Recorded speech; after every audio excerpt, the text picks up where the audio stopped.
I was always curious, how did you and Nicola come up with the name Chili Piper? Was there some sort of like chili eating contest going on, or what's the story behind that?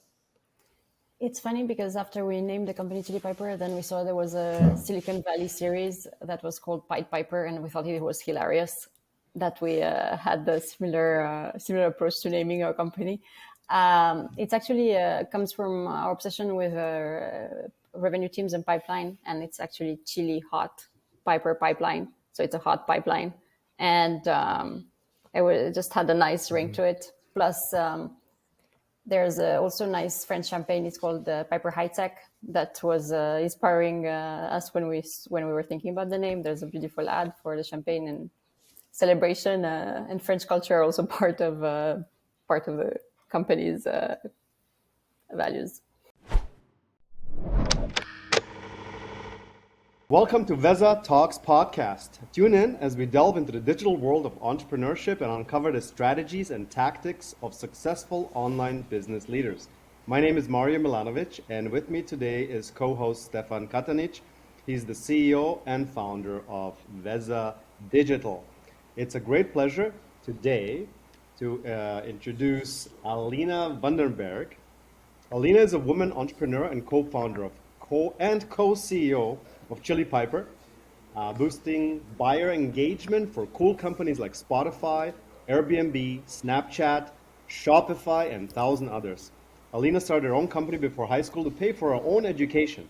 She sold lipstick as well as her tech skills, then decided to do a master in computer science because makeup was a low-margin business. She went on to create first mobile products with millions of users for Thomson Reuters, Bloomberg, Pearson. Some of them went to be keynoted on stage by Steve Jobs. Welcome, Alina. Good to be here. Wonderful. So, Alina, before we get into your company, Chili Piper, and some of the interesting things that we want to ask you about, tell us a little bit more about Alina and how you got to be, it sounds like an interesting story, how you switched from maybe an employee to a self-sufficient businesswoman. I'm sure our listeners would love to hear about that. It's a good time to live in these days as a born entrepreneur, because there's just so many ways to make a living as tools are enabling us to automate so many things and so many parts of our businesses with ChatGPT. So I see a future in which a lot of people will go on and create more and more companies than it used to before. However, it's a very particular road for a very particular persona. I am observing that those that have those that have the ability to think that they might bounce back if they're at the bottom are the ones that can make it through outside of the umbrella of a company. I enjoyed my corporate experience. I've grown a lot. I've learned a lot. I've went through very different industries. I've went through finance and healthcare and education and media. And the ability to build products that were used by millions, independent of the industry, gave me the courage to think that I will be able to do that on my own as well. I also not an ideal employee in that I tend to want to go very fast and I have very little patience. And within a corporate environment, you have a lot of red tape, you have a lot of people to convince if you're not at the top. And I was not very well suited for that kind of environment. I would come across as very someone who moves very fast but might not involve others in those fast decisions. So I was for sure not an ideal employee. Excellent. That's great. Thank you so much, Alina. Stefan had a question about the name of the company. What is it again, Stefan? I did. I was always curious, how did you and Nicola come up with the name Chili Piper? Was there some sort of like chili eating contest going on, or what's the story behind that? It's funny because after we named the company Chili Piper, then we saw there was a Silicon Valley series that was called Pied Piper, and we thought it was hilarious that we had the similar approach to naming our company. It's actually comes from our obsession with revenue teams and pipeline, and it's actually Chili Hot Piper Pipeline. So it's a hot pipeline, and it just had a nice ring to it. Plus, there's also a nice French champagne. It's called the Piper High Tech. That was inspiring us when we were thinking about the name. There's a beautiful ad for the champagne and celebration, and French culture are also part of the company's values. Awesome, great. Nice. Yeah. So I watched quite a few of your podcasts, and what struck me personally was you have a very big focused on impact on people, impact on you personally, impact on the world, and so I really like that word. What does impact mean to you, and how do you manage that in your company? I am one with very high ambitions around impact. I hope that one day we will be able to impact billions by creating an environment where we all are at peace and there's no war in between cultures or in between tribes. Obviously, that's a very audacious goal, achieving peace. But it really starts with inside of us. And I think that we all have some internal fights that we're going through one way or another. And once we manage to identify these interior struggles, then we can help others around us to thrive as well. So we are taking it one step at a time.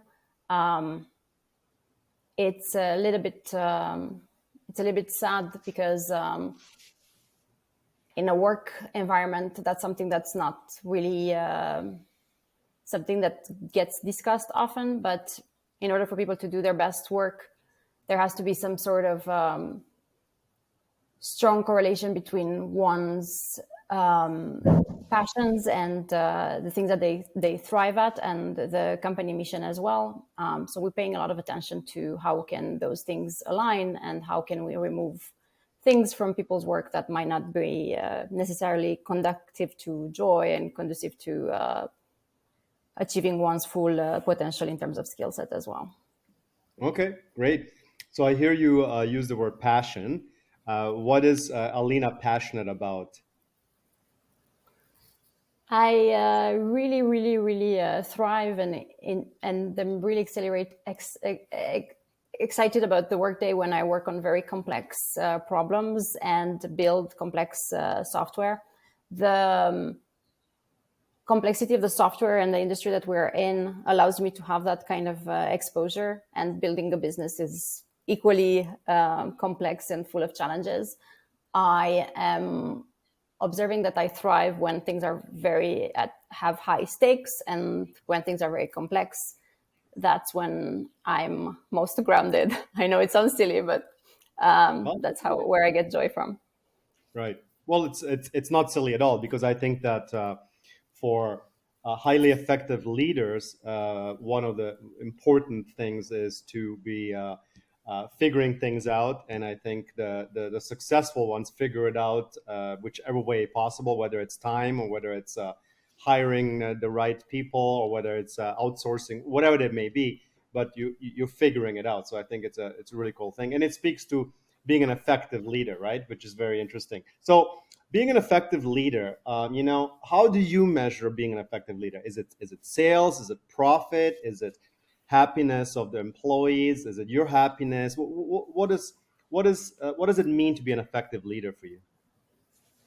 I've been pondering on this subject for quite a while. We actually came up with something that we call a Thrive score for our own team and for our employees, meaning how are we empowering our employees to achieve a place where they feel like they're thriving, that they're achieving their full potential.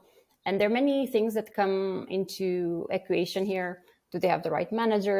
Are they working on the right things that are motivating to them?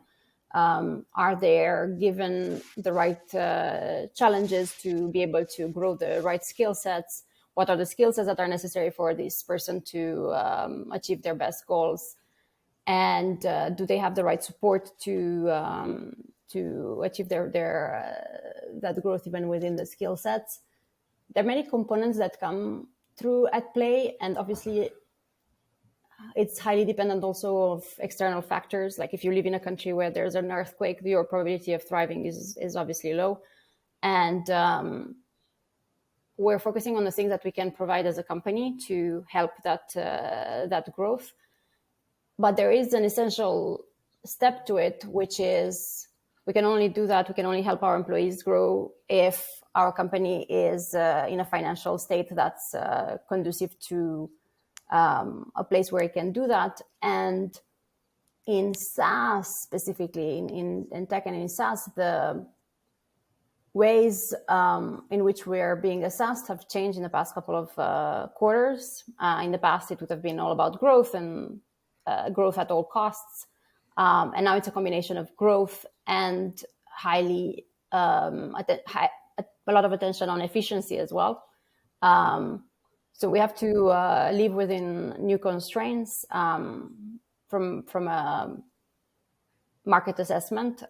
So making all of those things work and making them all possible requires, as you say, a highly effective leader that can help.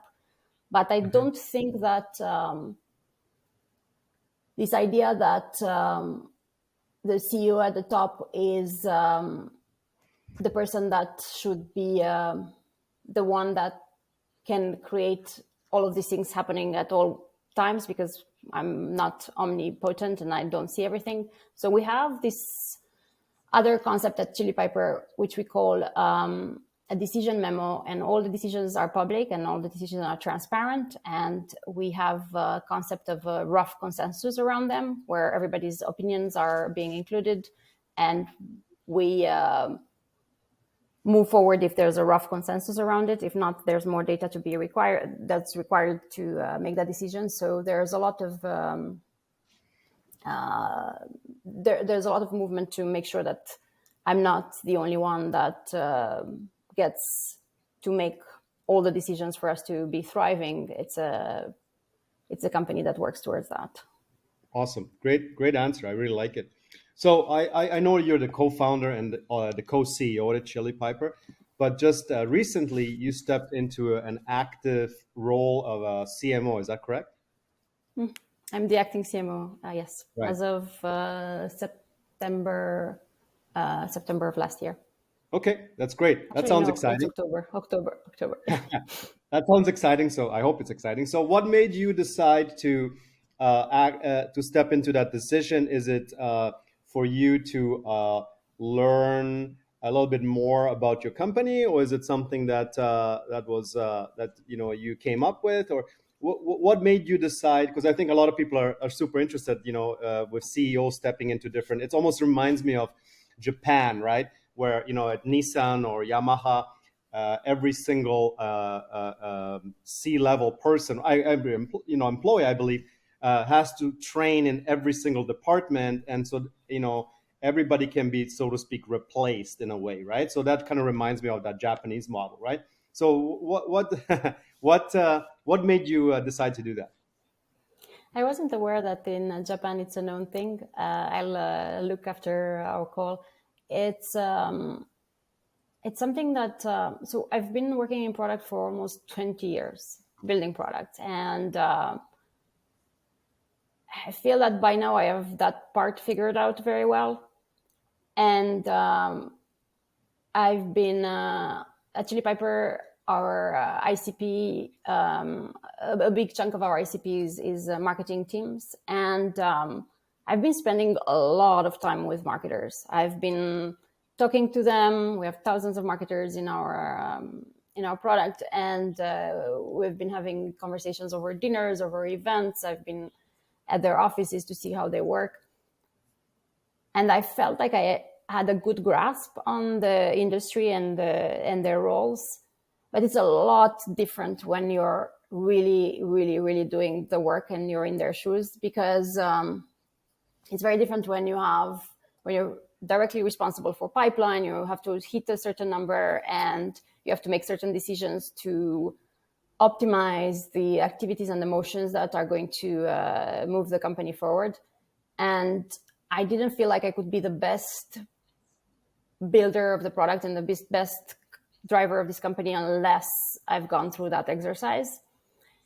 And that was one of the main motivators for me. And then there was something else that kind of surprised me, is that in SaaS, CMOs have a very short tenure.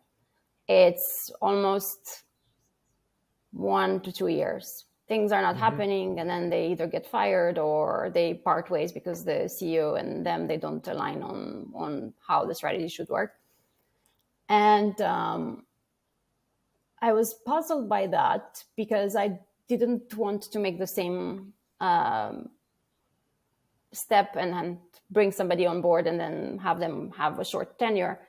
I felt like I could get a much better grasp on the persona that I would be looking to hire if I would go through the process myself. And I'm observing, for instance, that because I have a technical background and I come from engineering and I've been doing software development for so long, I have such an engineering mindset to marketing that's so different than what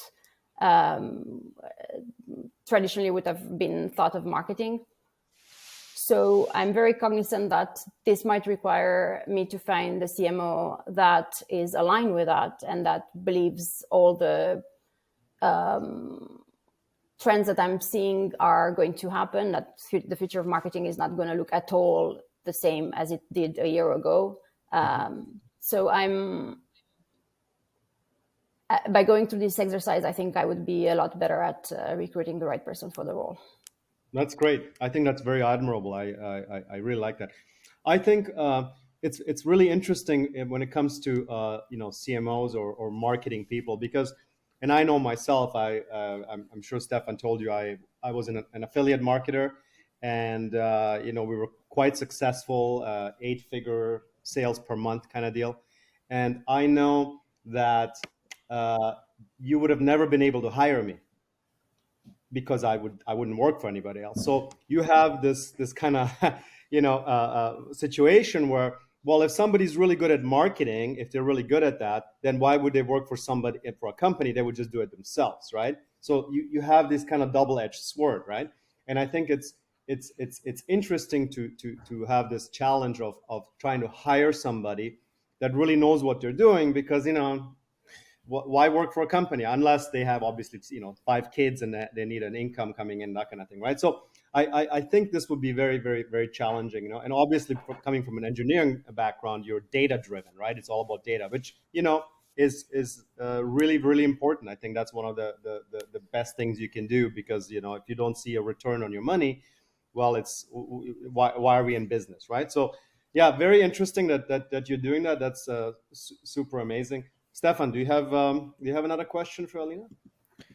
I don't have a question, but I have a comment. It's just so inspiring to see someone like you, Alina, go from engineering, product, to being a CEO and building a complex business, to managing, the marketing side of it as well. You're basically like the tech world's superwoman, right? You can do a little bit of everything, right? Like a Swiss Army knife. And I think that's super inspiring, especially for people who want to aspire to be like you.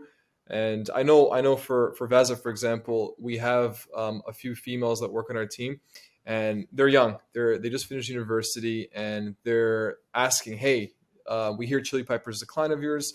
We're following Alina on LinkedIn." And I'm just like, "Yeah, that's we work with Alina. That's what she's doing. Follow her LinkedIn." And I think you're inspiring a lot of women that you don't know that you're inspiring yet, right? But people are aware about you and what you're doing. I think that's super impactful, and it's really rare to find someone of your breed that's going out there, putting their best foot forward in how you've been doing it. So I like to know what's that one thing driving you to be your best version of yourself. So every morning you look in the mirror and you say, "I'm Alina, today I'm the best version." Why are you the best version of yourself? What's that driver that you have behind you? I appreciate your comment, Stefan. because as a woman, for sure, I saw myself underrepresented in tech, and I had very few times when I had any other woman in the room, or where I saw myself. I thought that I might not be made out of the right materials because I didn't have role models. And I thought, okay, maybe women are just not made for this kind of positions. They're not made for tech. Maybe, I don't know. Maybe we're just wired differently. So I'm grateful that I can provide a path for those that might not see themselves represented. The parts inside of me that are driving towards the goals that I have are several. And I don't know if they're for everybody. I think it's just very specific to me. I always feel a lot of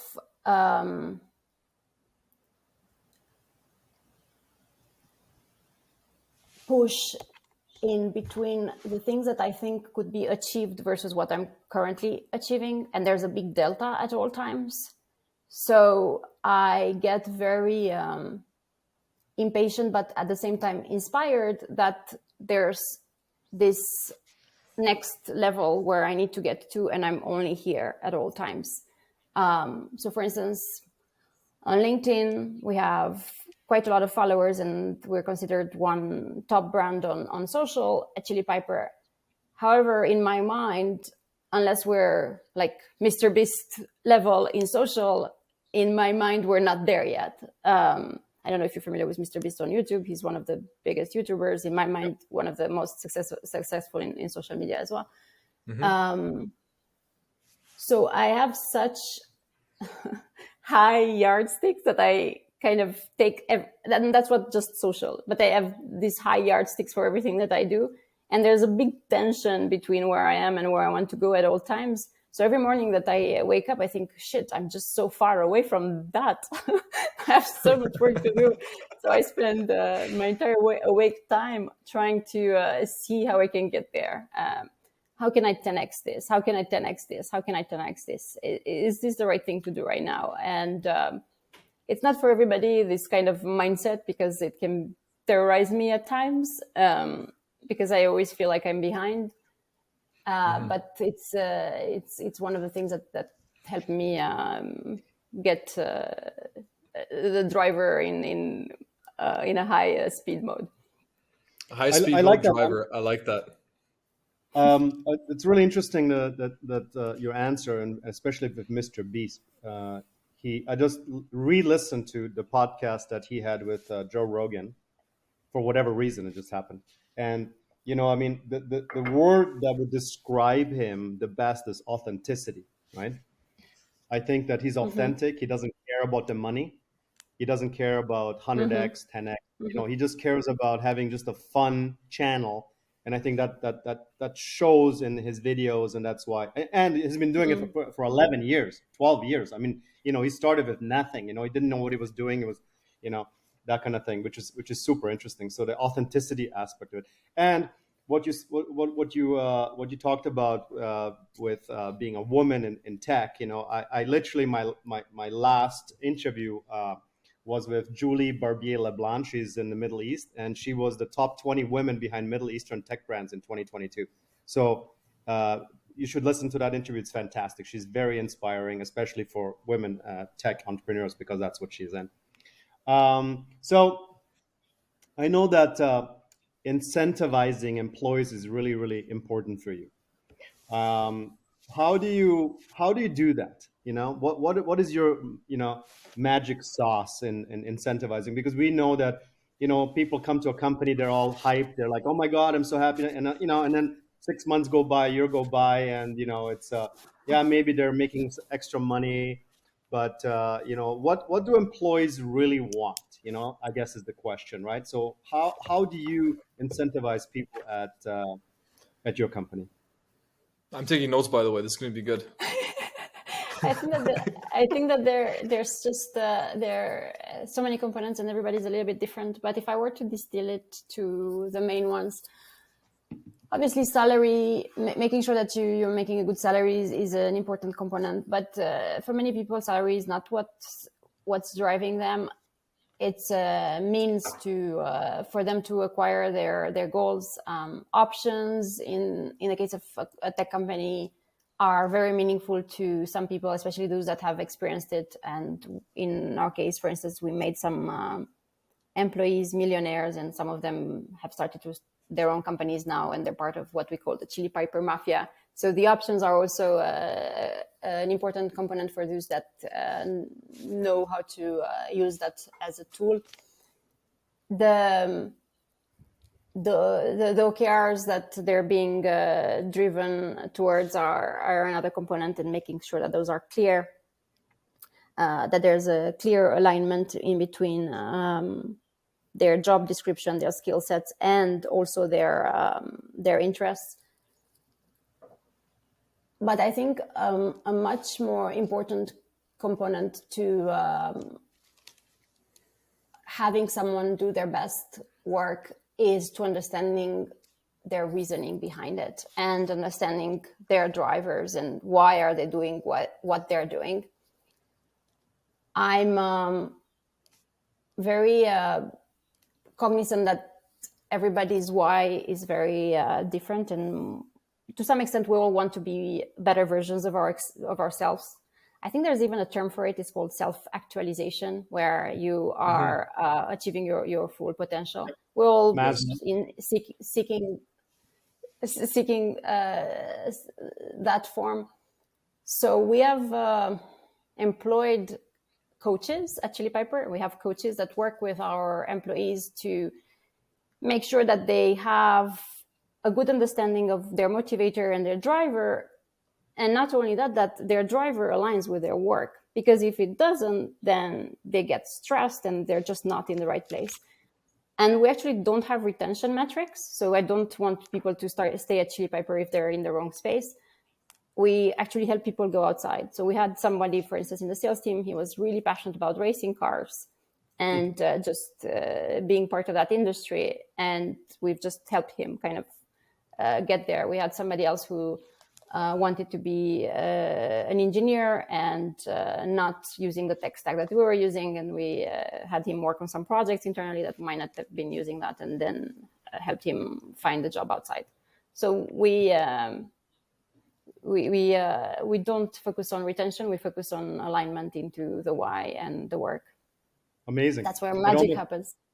Ah, that's great. At one point, it made me think of Billions, the show where the girl coaches everybody through. It was fantastic, right? I don't watch TV, so I'm yeah, I'm completely parallel to that. It's a really good show. It's a really good show. So another question I had is creativity. I know you're very big on creativity. And so for yourself, how do you manage your personal need for being creative versus investor expectations? That's a good question. I don't know that there's a dissonance between that. I think that creativity can be employed in all places that can have a big return for investors as well, because cutting costs creatively is one way to go about it. Making sure that processes are efficient is another way to go about it. Now, on our approach to marketing, for instance, we might do things that people might perceive them as unusual. For instance, I don't think that many companies go to India to an ashram to pray to the gods to help us with our contracts. We actually did that, and it actually helped.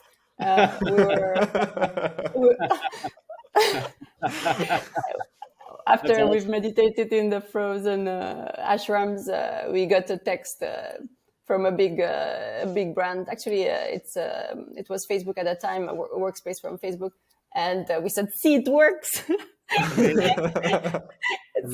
It's a path to financial success. And we talked about that and we posted on social media. I personally, there's nothing I don't talk about, and I'm super transparent about all the decisions that I make and the things that I'm going through.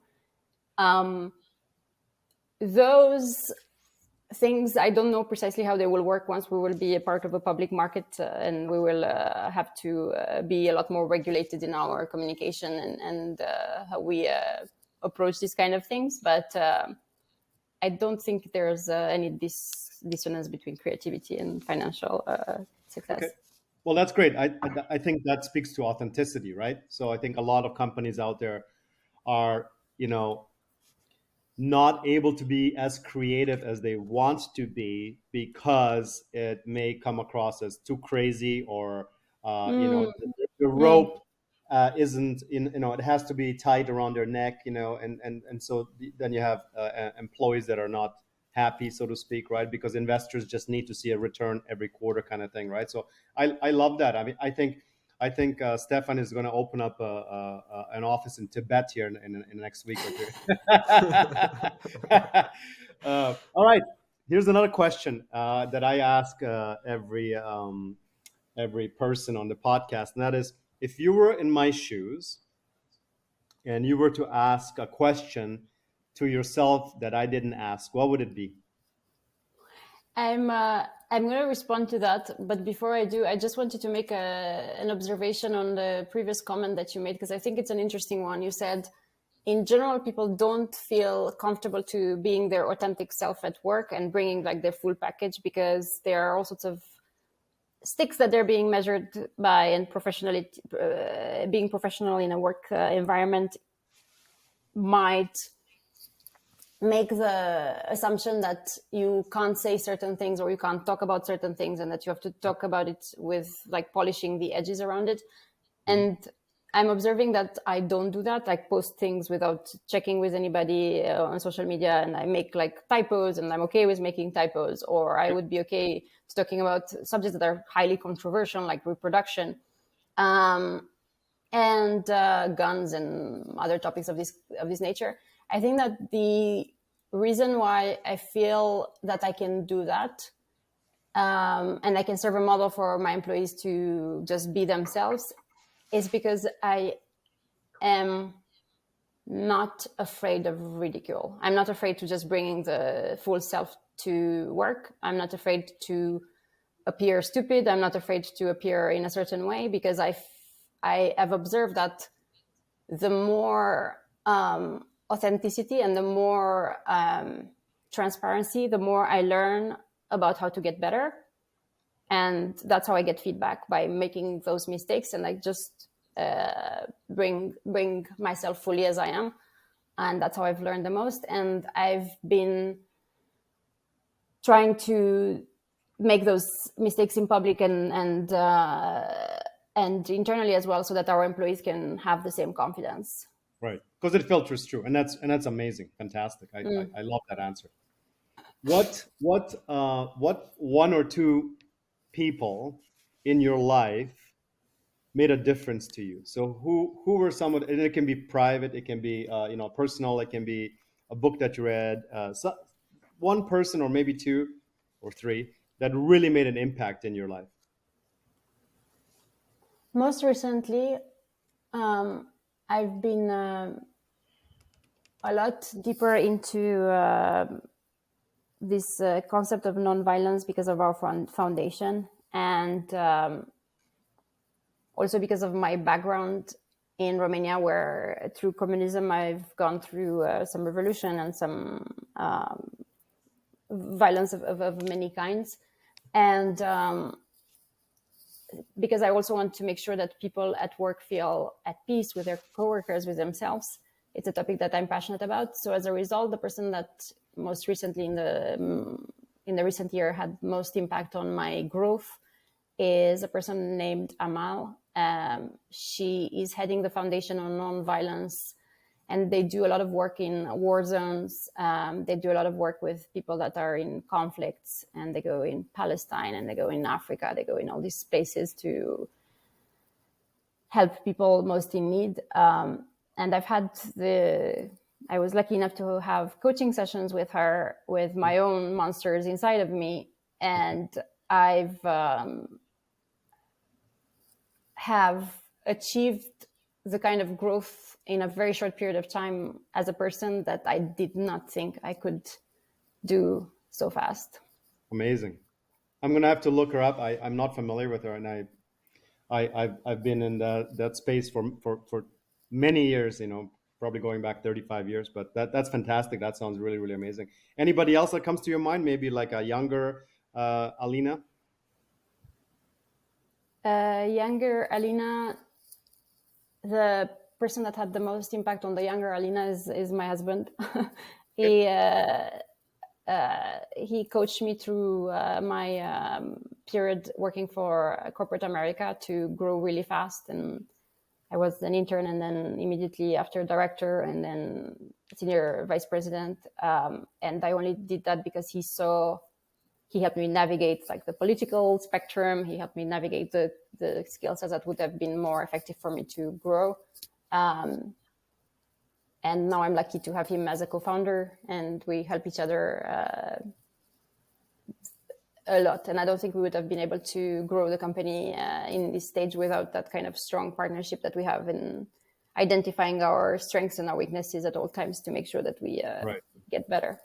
That's great. I mean, I think many people would die to have that type of relationship. That's really admirable. I love that. That's great. Okay, great. Well, I think that was a really good chat. Thank you so much for your time, Alina. Unless Stefan has another question, I think we're pretty much wrapped. That was all excellente. Thank you, Alina. It was definitely a pleasure having you as a guest on the VezaTalks podcast.